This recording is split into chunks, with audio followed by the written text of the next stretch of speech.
so I had to go in the basement to change. My brother went in the front door. And my brother came down the stairs, and I looked up at him, and I said, "Are Mom and Dad home?" And he looked at me, and he said, "Mom and Dad are dead. They were killed in a car accident an hour ago."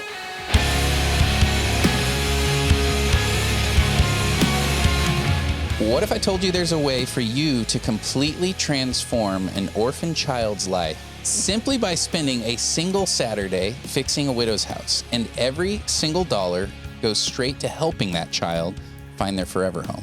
No bake sales, no GoFundMes, no loans, no tournaments. Over 1,550 kids have already found their forever families because of it. And the guy who created it, he was orphaned at 12 years old himself when both his parents died tragically. Today, he's here to show you exactly how he turned one of the worst days in his life into one of the biggest adoption hacks on the planet. JT Olson, from Both Hands, welcome to Stand Up, dude. Oh, thank you for having me. Yeah, it's great to be here. Thank you. Thank you. Thanks for being here. Just loved hearing your story this morning and this afternoon. We've just gone round and round in it, and I'm very, very inspired by your life. I'm so pleased to have you sitting right here, man. Well, it's an honor for me whenever I have a chance to share this story. I think it's powerful. Yeah. JT, so when people think of how fundraisers should look, there's a few things that probably come to mind, but you literally started the most unique genius, I will say, one ever, because a buddy roasted you for golfing. So take us back to that moment. What did he actually say that accidentally, we'll call it, birthed Both Hands? It was about the turn of the century.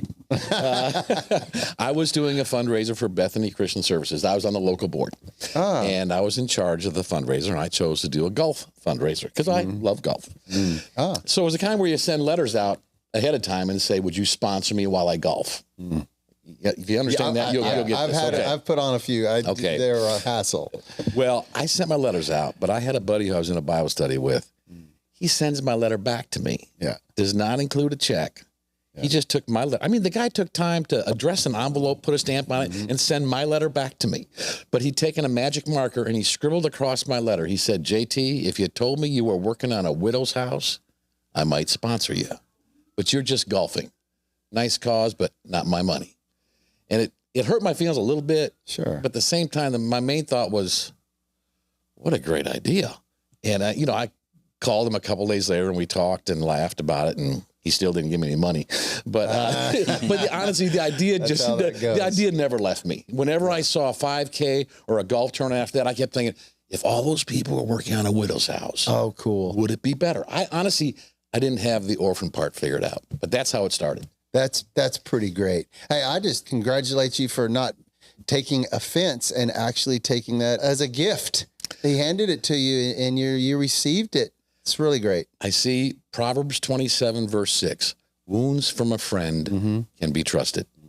And he was a friend. Yeah. And I just thought, he's got something. Yeah. So clearly, like, the Lord had put something on your heart for orphans and widows and something in that moment. But what did your story really start out as? We kind of alluded to it in our intro here, but like you were 12 years old. Yeah. And you are suddenly in this desperate situation. Can you kind of take us back to that? Yeah. March 1969. There was 5 of us kids living on a farm in northeastern Iowa. Wow. And one weekend, my mom and dad left to celebrate their 16th wedding anniversary. And us kids were kind of farmed out to different places. And I remember Saturday night being brought home by one of the neighbors.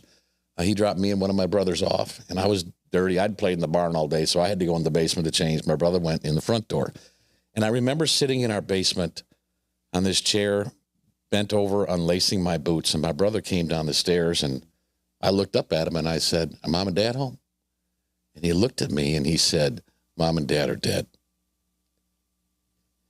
And I said, "What?" He said, "Mom and Dad are dead. They were killed in a car accident an hour ago."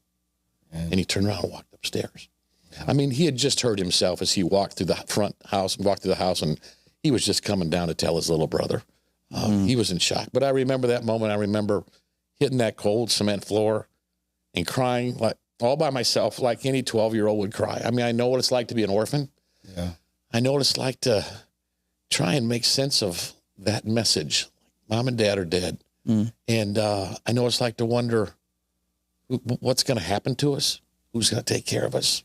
Are we going to stay together? Can we stay in the farm? And how I wish my last interaction with my father would have been different. Yeah. You know, but I also know what it's like to be rescued.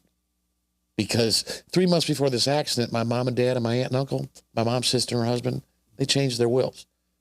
That if anything would happen to one of the families, the other family would take them. Wow. Now, my aunt and uncle, they were 33 years old. They lived in a very nice suburb of Milwaukee called Brookfield. Wow. And they had 3 kids of their own. They took all 5 of us. Oh, man. I mean, I know what it's like to have someone come in and say, we got you. Yeah. It may not always be pretty, but we got you. Wow. And so That's beautiful.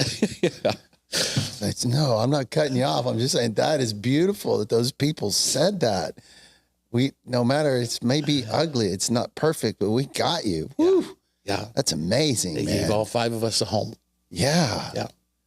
That's not often the story too with families and a large number of kids. Like people are like, hey, I can take 1, I can take 2. And they maybe they never see each other again. Maybe they do. Over the years, I have realized what a gift that was. Yeah. The fact that we never had to ever think about being divided up.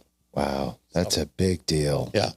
I would think that, you know, as I'm just putting myself in your situation. How old were you again? 12. 12, right. 7th grade. That as a 12-year-old, you want your parents first. That's the thing that you want and miss the most. Secondly, you don't want to be separated from your brothers and sisters, and to know that didn't have to be another thing. 2 strikes was a big deal, wasn't it? Mm-hmm. It was huge. Yeah, it was huge. Really big. Because there's so much uncertainty, and there's something about being orphaned. When I look back and what hits you, it's like everything that seems to keep you tethered in life is snipped.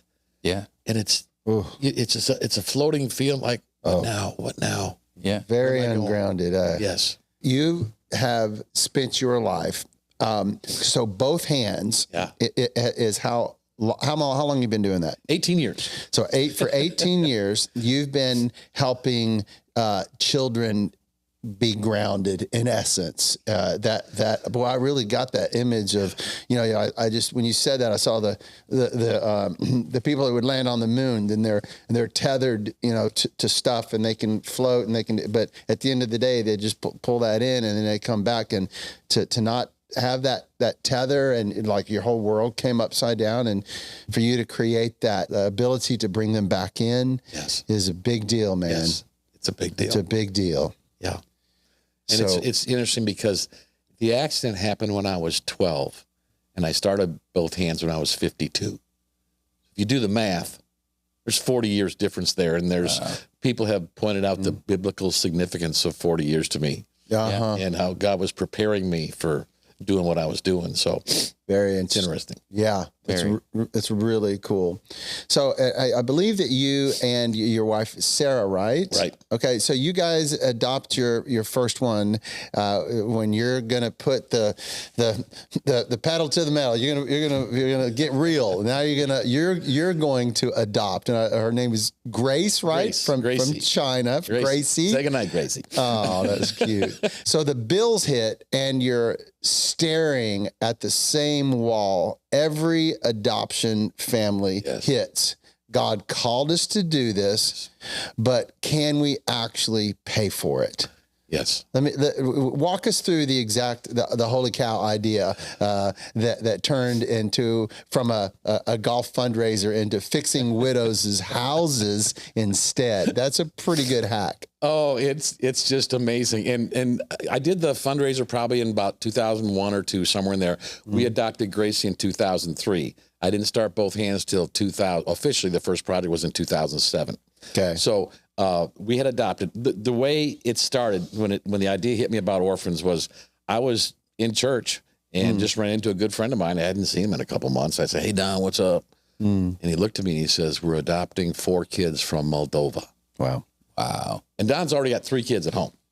And I said, what happened? And he said, well, I went on this mission trip with Sweet Sleep, delivering beds to orphanages, fell in love with this little boy, George, came back, started the adoption process. And in the process, we find out George has 3 siblings. And Don looked at me and he said, we're not going to break up the siblings.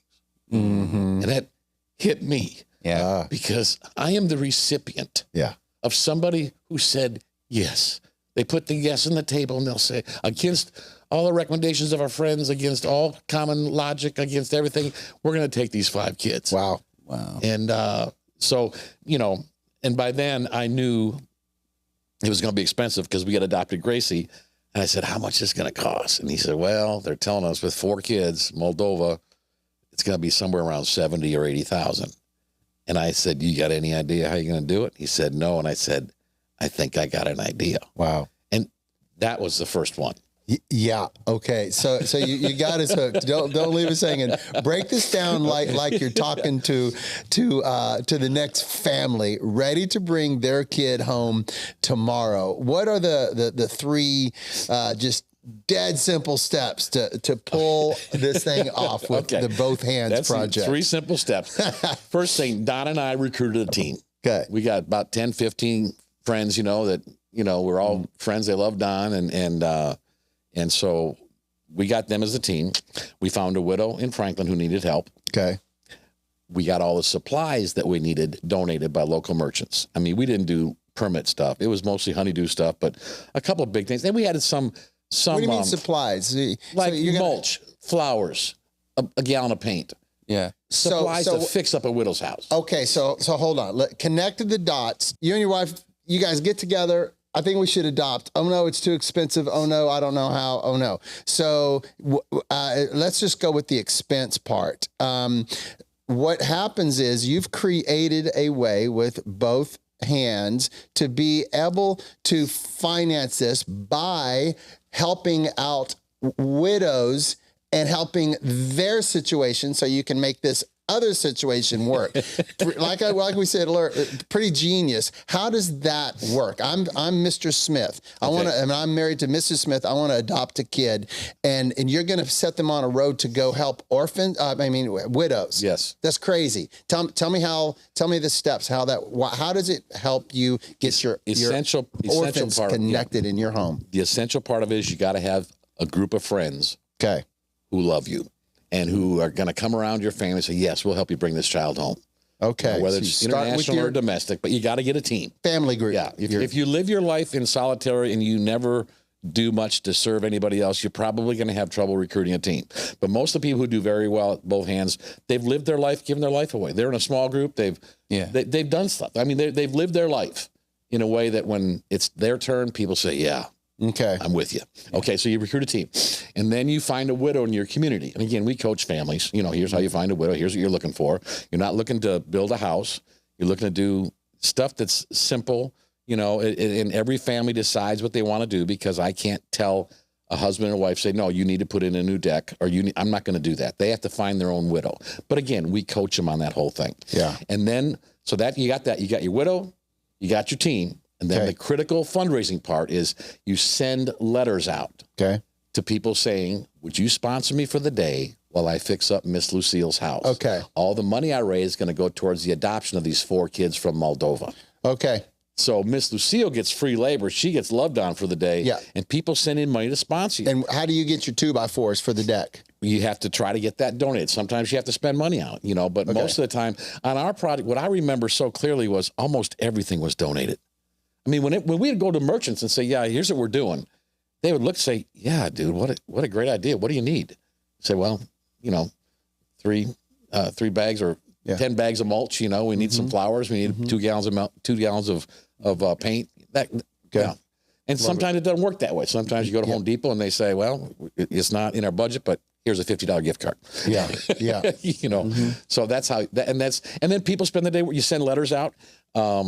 And letters, the U.S. postal system, snail mail is the key. Actually, it's better than email, isn't it? Well, you can ignore emails. Snail mail is still alive. Well, I always tell families when they ask this, because this is always a part of the discussion, to say, well, can't we just do emails? And I always say, well, have you ever deleted an email without reading it? Yep. Or it just doesn't make it through the firewall. Right. Yeah. I said, have you ever thrown away a hand-addressed envelope that you got from a friend without opening it? No way. No Never. earthly way. Never way. We have 100% open rate. I haven't received any of those in a while. I opened 2 this morning, and I literally, after I read them, I threw the envelope away and I opened them really well, and I laid them on my desk this morning. 2 of them. Yeah. For the same reason. So Well, it gets read. It works. And then when they start to read it and they see a picture of the widow, a picture of the family, and you just say, I'm helping my friend raise money for his adoption. This is what he's doing. This is about the child. The birth mom is due in November or December. And let me tell you about the widow. This is what she needs. Her husband died 4 years ago. He used to do all the stuff around the house, but she's really kind of gotten under it. She's kind of buried right now, and she needs some help. You know, that's what the widows need. Yeah. A lot of times, I mean, some of the stories, that's a whole nother segment. Just what I've learned about widows is something I wasn't expecting. what is So that? they just, I mean, I remember talking to one widow at the start of a project. Everyone was out front. She was in the kitchen. I went in the kitchen, talked to her. I just said, thank you for letting us work in your house. This will raise money for adoption. And she just started crying. She said, thank me. Thank you. I thought God had forgotten me. Yeah. And to be able to help a widow see that God sees you, he's answering your prayers. Yeah. That's powerful. That's powerful. So Really, really cool. I just love that your Yeah. Lord's touching you right now. yeah. You're doing this long. I mean, even your heart's beating. This, golly, it's beautiful. Thank you for doing what you do, man. Putting yourself in that situation where nobody knows who to thank who the most is an incredible situation to be in. And you by God's grace, He's created a way for you to do that. To be in a circle and you don't know who to thank the most because they want to.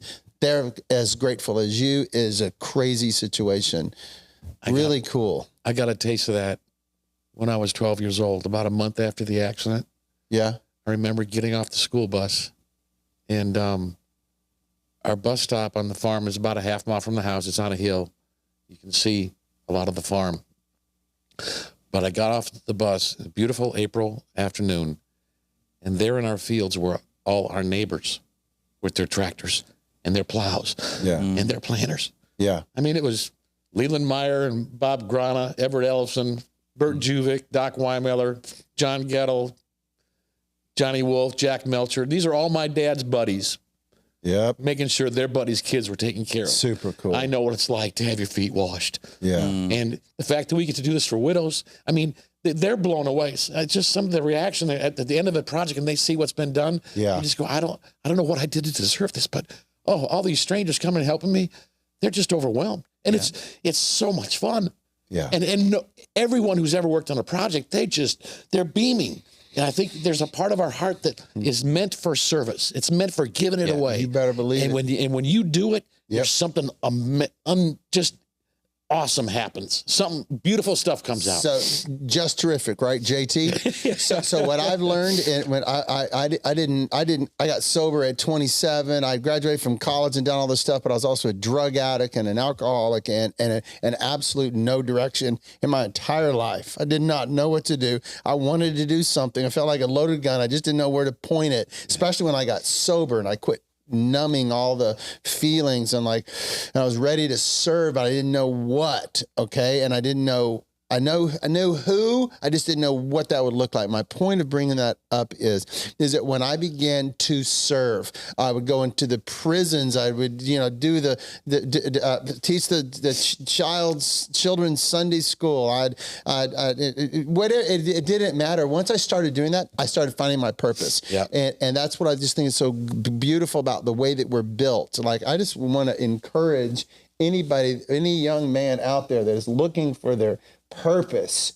you start serving, and God will use your service to help you find your purpose. I'm telling you, it worked, and it was beautiful. It was custom fit. That's the gorgeous thing about it. It was really custom fit to the way that I was built. And you find out what that looks like, and your testing ground is by you serving. So I really encourage you to do that. So I just had to I had to go off-roading there for a second, but I just love that you've created these opportunities for people to do this. So I'm slightly off-roading question again. Yeah. What about the guy who's not interested in adopting, and he's not really interested in raising money, but he's available, he's able-bodied, and he's got some time, and he likes being around community and getting stuff done. He wants to give his life away. Yeah. What about that guy who wants to go, cut down a tree and fix a gutter and knock out a wall with a big hammer to help expand a woman's bathroom that needs more room for her kids? How does that guy volunteer for you? We have a great program. We call it groups, or orphan care. There's two ways to go about with that. Mm-hmm. It doesn't, because not everyone's adopting, but people, like you said, they love the concept. They love serving a widow. They're just not. They don't need to raise 20 or 30,000, but they like to do something for somebody. We had the first example that comes to my mind. We had a group. It was actually here in Spring Hill. Mm-hmm. A dad had gone to a Both Hands project. He loved it. He was filled, he loved it. And he said, I want my son to experience this. Yep. He went back to his school. He had a son who was in the 7th grade. He got 9 dads, and they all had their 7th grade sons. It was a father-son day. Yeah. They found a widow here in Spring Hill. They served the widow, and they also did the fundraising part. They sent letters out. I mean, I remember talking to them. They said, how can we raise money? I said, well, if you send out hand-addressed envelopes, you're going to get a response. And they sent out a bunch of letters, and they raised $8,000 for the foster care closet at a local church. Wow. Yeah. Everyone wins. Yeah. And everyone wins. Yeah. That's the beauty about it. So if you're a Sunday school class, you're a fraternity, you're a group, you got a small group from church, and you want to serve a widow, it doesn't have to be all day. It doesn't have to fix up her house. You don't got to put on a new roof. I mean, just help her get things straightened out. And if you want to raise a little money, send a few things out, do some social. I mean, you can raise $500 or $1,000 or $5,000 for any local thing that helps kids, foster care, anything, kids out of trafficking, anything that does that, we'll work with you. So for the young man that just wants to keep it simple, I got a couple Saturdays open coming up, and I want to volunteer. How does he reach you? Is it an email, the website, or is the I want to volunteer button? Yeah. How can they do that? Obviously, bothhands.org. You go on our website, you'll see, how you can get involved. You can leave a message, but that's one way to do it. If you're a person who has that and you have a leadership skills, or you got a friend, you and your friend want to say, hey, let's do this together. So the two of you say, let's get about 5 or 6 guys or 10 other guys, and let's do this. And let's declutter a widow's garage. Yep. Let's get a dumpster donated and let's declutter her garage. Super great. And I was at a project 2 weeks ago, and that's exactly what they were doing. There was 15, 20 guys, all amazing, probably between 22 and 35. And they were just on fire for the Lord. They were just beside themselves. Wow. I mean, that whole garage and that house was on fire. And they were in a group that was raising money for an adoption because one of their friends was adopting. But just seeing all those young men, they were, it was awesome. Amazing. JT, I want to revisit something here because we brushed on it earlier. Of your loss of your parents as you're 12 years old and you're healing through that.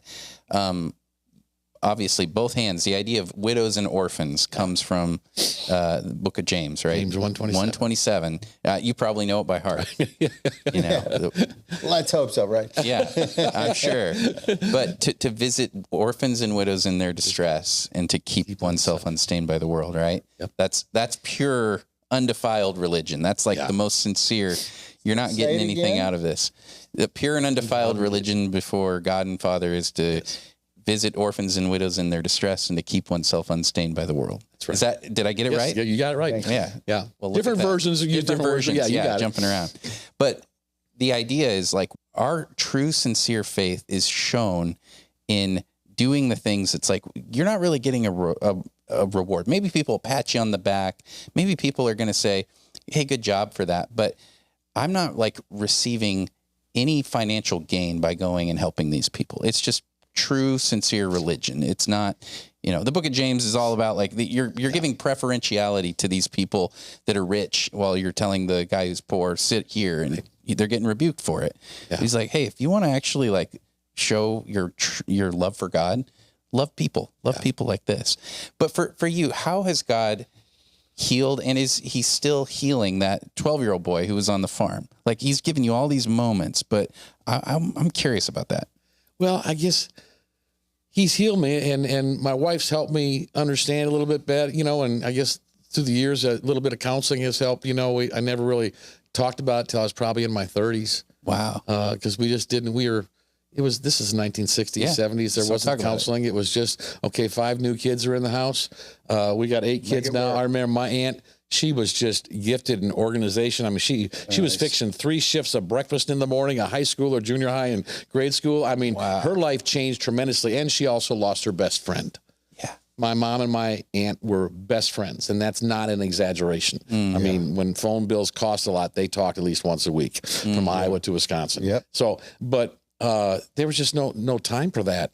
So I remember over the years, a whole lot of anesthetizing, a lot of pain through the high school and college years, and coming out of that with a whole lot more knowledge and a faith in Christ eventually.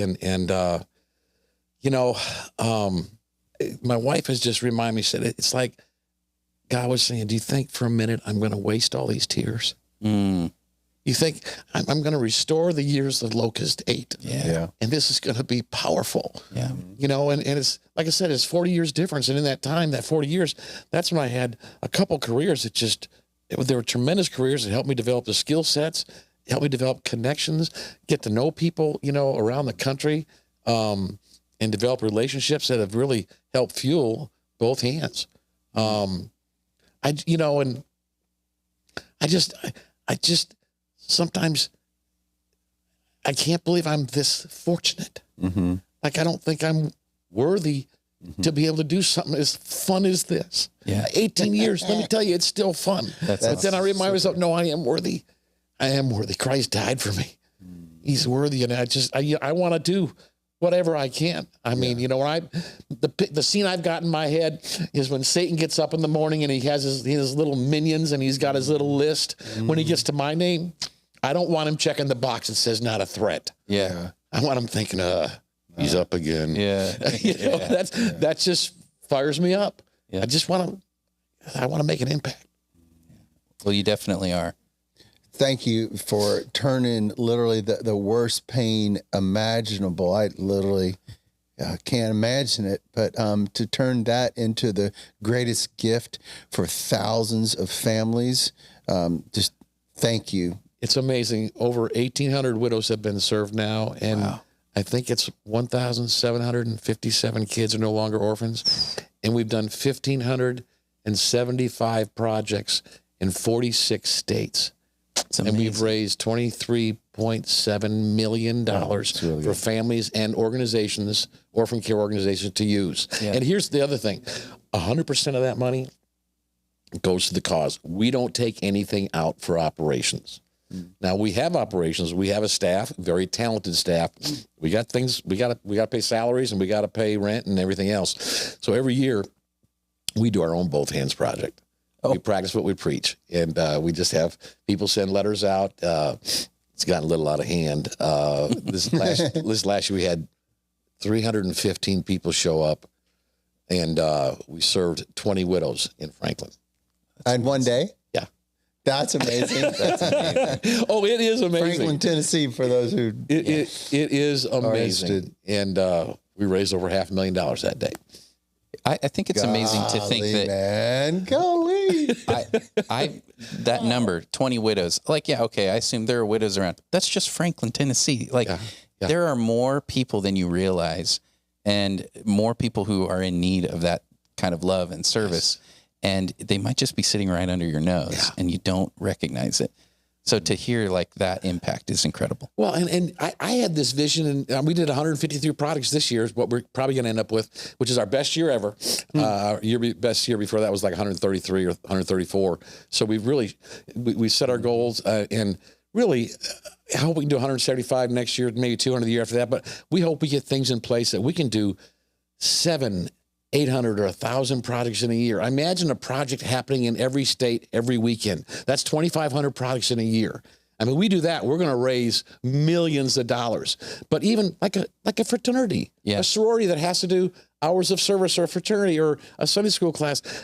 Every little town in America has got a widow that needs help. Oh yeah. And just if people just caught on to it, it can be amazing. Yeah. And we'll probably have to buy another computer. Yeah, I love that. Well, hey, yeah, I hear it. Go help a widow. I mean, what a crazy solution. That's crazy stuff. So It's to fun. the person listening, watching, that maybe this has lit a fire under them, and they're like, okay, I want to do something. I'm not going to wait another day. Where can I go? What can I do? And are there any like fund matching things going on or anything fun like that? Yes, it's funny you should add. Well, we have our Christmas campaign. Christmas is the other time of year where we raise a majority of our funds that help keep us, rolling. Keep the train rolling. Majority in a month? No. For the Christmas campaign for raising for operating For expenses. operations, yeah. Got it. Okay, that's an important thing, and we always try to, have some matching funds up for that, but we have an opportunity if someone who wants to add to that matching fund. So our Christmas fund can raise more, because matching funds is always great. Such a huge help. It is a huge help, and we try to help our families.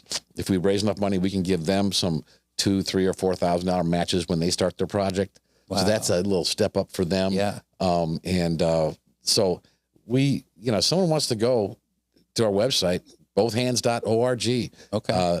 Look around. And I would encourage you to look around and see a few of the videos. I do a fire pit video every couple of months where we talk about my fire pit, my backyard. Oh yeah. And they're always, I like fire pits. I love them. I'll give you my number. I really will. It's a great way to do a quiet time every morning. So good. But, and we have some funny videos. Whenever we hit $1 million, we try to do a video. We've, one time I've got some friends with connections in the Grand Ole Opry. For $13 million, we got to sing on the Opry stage, No way. that was kind of fun. I mean, in front of an empty audience. Yeah. But, I mean, we got to use the building. I see. That's pretty cool. It was so pretty you cool. made your video there. And every video's got a little bit of, it's got some humor, and the team tries to keep me from doing something stupid, And, that's a good job to have. So I would encourage you to watch the videos. They're fun. Yeah, absolutely. So they can go to bothhands.org, click start a project and learn more about everything they want. They can even give, and there's matching funding that can happen right now if they want to match some If stuff. someone is moved by this and they say, I want to help these guys, we love that. Or just go on our website, you'll figure it out. In fact, most of the people watching this know a whole lot more about the website than I probably do. Yeah, they'll learn it quick. That's the cool thing about it. Absolutely. And I did bring a present for you guys. Whenever I would speak in front of a group or a church or something like that, someone would always come up to me and say, dude, you should write a book. And so we did. And this is a book. It's called The Orphan, the Widow, and Me. It's kind of my story. And there's a whole lot of things in here we weren't able to talk about that just all along the way point me towards what we're doing now. Yeah. And I think you'll like it. I've had people besides my family say it's a good book. So, really? Yeah. And it's a fast read. So most people tell me it's 2 days. 2 days. Thank you. I want you to sign this. Yeah. Oh, okay. Yeah. Here, I want to show to the camera. I appreciate you. The Orphan, the Widow, and Me, right there. Go pick it up. So, man, I love you already, and I appreciate you. I hope I'm still crying at 70, and I bet you I will. Praise the Lord. That's just the way we're built. So I really just, hey, that's you and the passion. I call it passion bursts. Those passion bursts just come out of your eyeballs, and that's a good thing, man. So I appreciate you. Thanks for standing up for orphans and widows. My honor. Thanks for having me. JC, appreciate you.